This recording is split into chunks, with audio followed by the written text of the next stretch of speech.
Assalamualaikum warahmatullahi wabarakatuh. Halo anak-anak, apa kabar hari ini?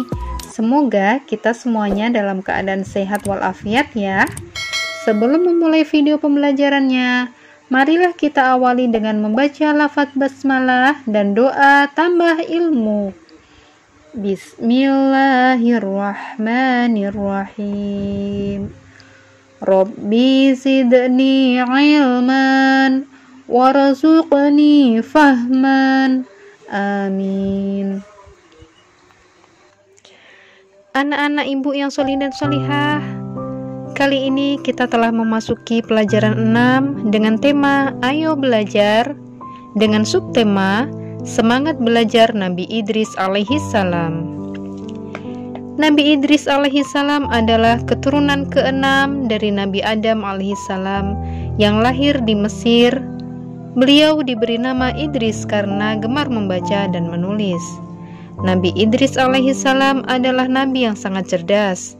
Beliau yang pertama kali menjinakkan kuda yang semula merupakan binatang liar. Setelah menjinakkannya, kini binatang kuda itu bisa dijadikan tunggangan atau untuk mengangkut berbagai barang. Orang-orang yang baru melihat hal ini merasa heran, karena Nabi Idris bisa menempuh perjalanan sangat cepat daripada mereka yang masih berjalan kaki. Dengan adanya kendaraan ini, kaum Nabi Idris alaihi salam sangat terbantu dan menjadi semakin makmur. Nabi Idris menjadi orang yang disegani dan menjadi seorang panutan. Di dalam Al-Quran, Nabi Idris digolongkan sebagai manusia yang sabar karena beliau tidak mudah putus asa dalam menghadapi tantangan dan rintangan seberat apapun. Nabi Idris alaihi salam merupakan manusia pertama yang mulai menulis menggunakan pena dan dianugerahi berbagai kepandaian oleh Allah Subhanahu wa taala. Di antaranya ilmu alam semesta, ilmu tulis-menulis, dan ilmu berhitung. Beliau pula yang pertama kali menjahit baju, sehingga membuatnya lebih nyaman dipakai daripada baju yang masih terbuat dari daun dan kulit hewan. Selain itu, beliau juga menguasai berbagai macam bahasa. Oleh karena itulah, beliau dapat dengan mudah berkomunikasi dengan manusia lainnya. Beliau juga pandai membangun rumah sederhana yang indah dan nyaman, sehingga banyak orang dari berbagai daerah yang menirunya dan meminta bantuannya. Dengan ditemukannya berbagai teknologi hasil penemuan dari Nabi Idris alaihissalam, semakin membuat kaumnya lebih makmur. Kaum anak cucu Nabi Adam alaihissalam yang lainnya yang berasal dari Qabil menjadi sangat iri. Mereka pun mulai merencanakan sesuatu yang jahat dan mengganggu kaum Nabi Idris yang sedang bekerja. Semakin hari kaum dari Qabil semakin bertambah jahat. Mereka mulai berani merampas harta benda kaum Nabi Idris dan melukai para perempuan dan anak-anak. Jumlah mereka pun juga semakin bertambah banyak, karena orang-orang yang tidak mau bekerja ikut menjadi golongan dari kaum keturunan Qabil.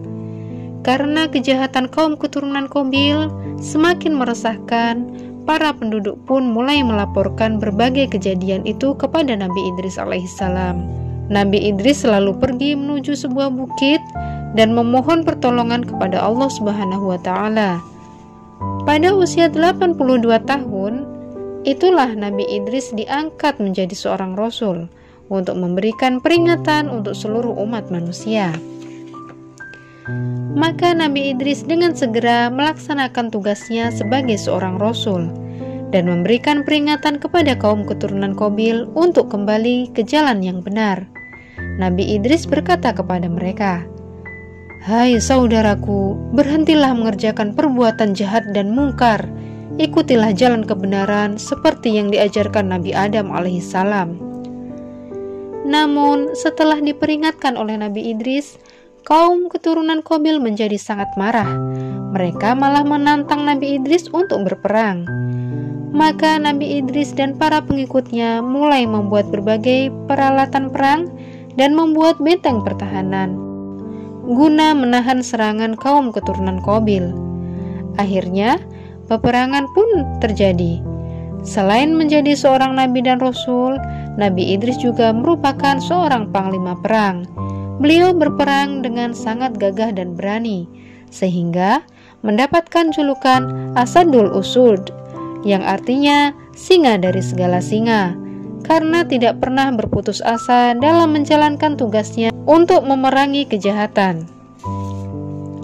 Nabi Idris alaihissalam adalah ahli strategi yang sangat pintar, sehingga beliau dan pasukannya selalu dapat memenangkan berbagai pertempuran.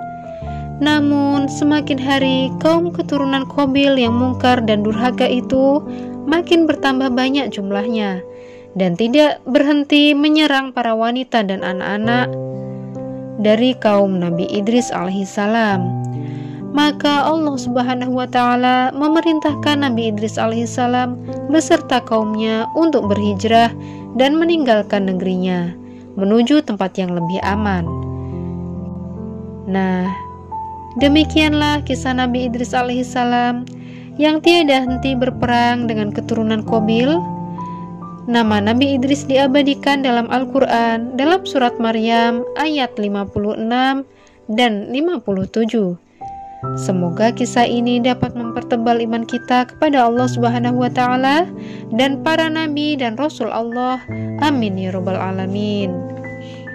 Dari kisah tersebut ada beberapa hal yang patut kita teladani. Di antaranya adalah: yang pertama, kita harus rajin belajar agar menjadi pandai. Dengan rajin belajar, kita akan mendapatkan ilmu yang banyak sehingga akan mudah dalam menjalani kehidupan. Yang kedua, kita harus berani dalam melawan kejahatan. Meskipun nyawa yang menjadi taruhannya, kita harus tetap berjuang menegakkan kebenaran. Ketiga, kita harus pantang menyerah dalam menegakkan kebenaran. Apapun tantangannya, sekuat apapun hambatannya yang dihadapi, jika dalam kebenaran dan kebaikan, kita harus terus berjuang. Anak-anak ibu yang solih dan solihah, setelah kalian melihat dan mendengar video ini, ayo jawablah pertanyaan-pertanyaan berikut. Pertanyaan pertama adalah: sebutkan sifat terpuji Nabi Idris alaihissalam. Kedua, Nabi Idris alaihissalam sejak kecil rajin. Ketiga, Nabi Idris alaihissalam nabi yang pandai karena. Yang keempat, sebutkan 3 keteladanan Nabi Idris alaihissalam. Demikianlah pembelajaran kita kali ini. Untuk materi pembelajaran berikutnya, tunggu video selanjutnya ya. Jangan lupa like dan subscribe video ini. Terima kasih atas perhatiannya dan mohon maaf apabila ada kesalahan. Billahi taufiq wal hidayah. Wassalamualaikum warahmatullahi wabarakatuh. Sampai jumpa anak-anak.